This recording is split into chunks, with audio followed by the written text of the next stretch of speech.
Hello and welcome. We are back at Langan's Tea Room with RIOT Radio, and I've got here Amy Stretton. Hello. And Nick Higson. Hiya. Hi guys. So how's it all going here at RIOT Radio? RIOT Radio is going really well, thank you, and Langan's Tea Rooms is going quite well. We've just come back from the Recovery Festival 2013 from London, so that's pretty exciting. How long were you there for? Well, Nick was there for... I was there for about 5 days. We had to go down and prep everything, all the food side and the amenities. But so it's been a long haul, but it's been an absolutely blinding event. It really has. Amazing. Can I just ask you, because some of the viewers might not know what the Recovery Fest is, and I think it'd be a great idea for you to enlighten those of us that don't know what it's all about. Well, the Recovery Fest is about getting recovering addicts back into work. It's about breaking the stigma that employers may have about employing recovering addicts. You know, it's about showing what skills we have, what skills we've learned, how honest we are. And it's also breaking the stigma for us about employers, because and MPs as well. There was a lot of MPs there, and they're not really that bad. Yeah, they're not that bad. There are a lot of people coming on board now because there has been a stigma in the past with recovering addicts, untrustworthy, blah blah blah. But there are large firms coming into that came to the Recovery Festival. Timpson's Foundation is one, and they're trying to rock this image that we have as recovering addicts, because they're actually proving, and the MPs are proving too, that we are more trustworthy and we're more conscientious workers. Now we're in recovery than your average Joe public. Why do you think that is? Do you think it's because you sort of have to go deep within yourself and find out a lot more about yourself than somebody that hasn't had those issues? I'm sure Amy will agree with me that you going through rehab and in the early stages of recovery, well, even the late stages, you're constantly learning about yourself, and it instills in you morals and values which were always there, but that you'd forgotten when you're in addiction.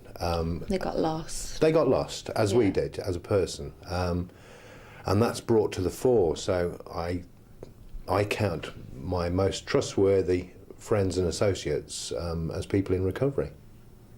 That's quite touching, really, isn't it? And I think that the community probably haven't got a great understanding about sort of the whole side of addiction. I think that people think there's no recovery out there. A lot of people. I think with recovering addicts, we are really, really, really determined, and because we have taken so much from society, you know, we want to give it back, and that's exactly what we're doing. And all the services that were there, they've created what they've created purely off their own backs, purely out of passion, out of determination, loyalty, you know. And I think the Recovery Fest itself was just that's a way of showing to people that we can be members of society, productive members of society, and it's also proven to employers that, you know, we can do it, and we do it. We are normal. We are like normal human beings, and that's what it was all about. I like to class myself as real more than normal. I mean, normal people are rather peculiar now in my eyes. We're so real that we're transparent with our honesty and our willingness to get on and do things properly. And I think that's what the Recovery Festival has proven. I mean, it's not just national, it's going international now. I mean, I think the next one is possibly at the end of this year, and it's just going to go ballistic. We had Mitch Winehouse, you know, Russell Brand, various MPs, Ian Duncan Smith and Andy Griffiths, our local chap, and they're just pushing to get us all back into the workplace and make companies in this country and abroad realise that we are a valuable commodity.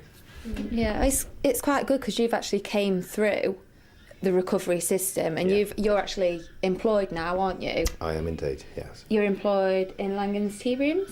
I am. Is that right? Yeah, as primarily as pastry chef at the moment, because that's my passion, that's my forte. But as basically a chef de partie in general, jack of all trades, king of none, I suppose. But yes, it just happens to be here where I feel more comfortable, because everybody's more trustworthy and black and white and understanding. Do you know, I actually work with a vicar, and he actually has told me that he doesn't trust anybody unless they've had some kind of breakdown in life, because it's those that haven't had the breakdown that cause the breakdown in the first place. And I completely get where he's coming from with that. Something was said at the Recovery Festival, not just by Russell Brand, who did add, I know he's a little bit of a diva, but then again he's a pop star. I can be a drama queen sometimes too. But he and Mitch Winehouse said on stage that everybody is in recovery from something.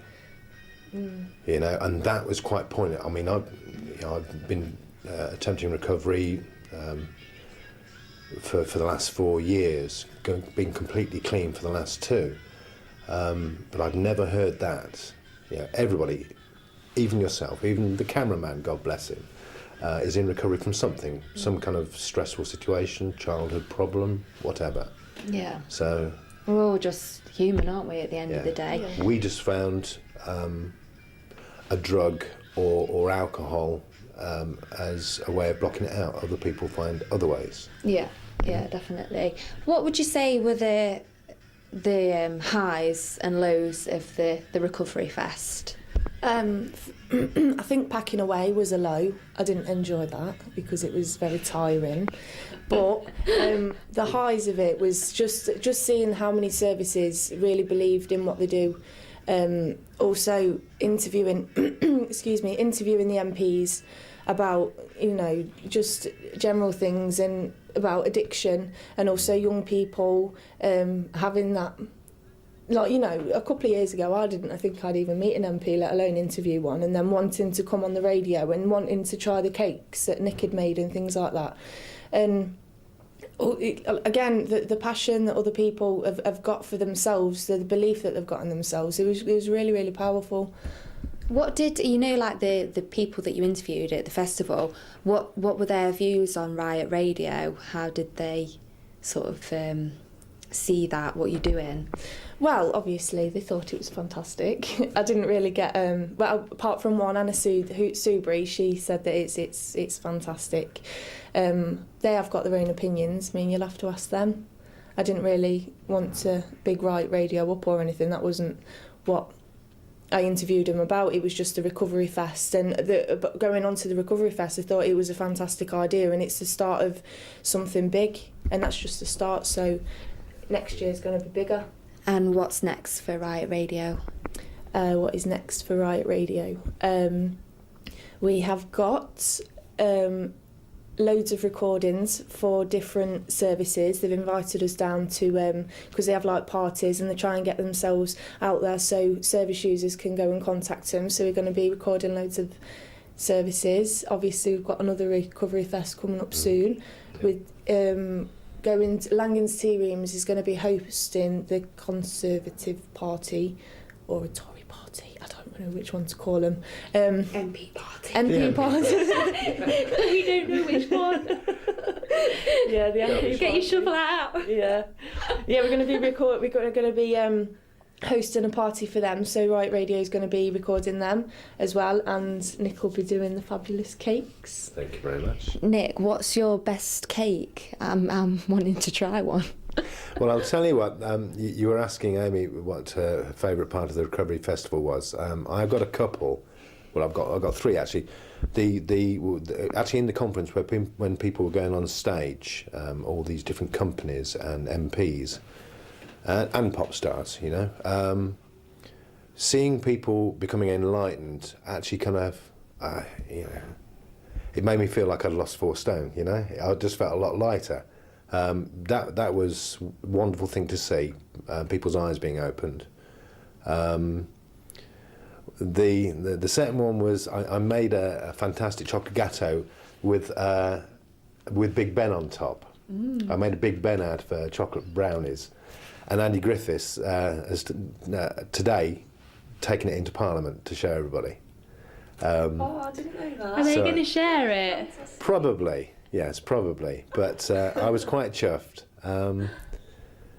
And the other one was when I spoke to Mitch Winehouse, Amy Winehouse's father, and just in the conversation he said, "How did you get into recovery?" And he wanted to know my story, which was I found quite endearing.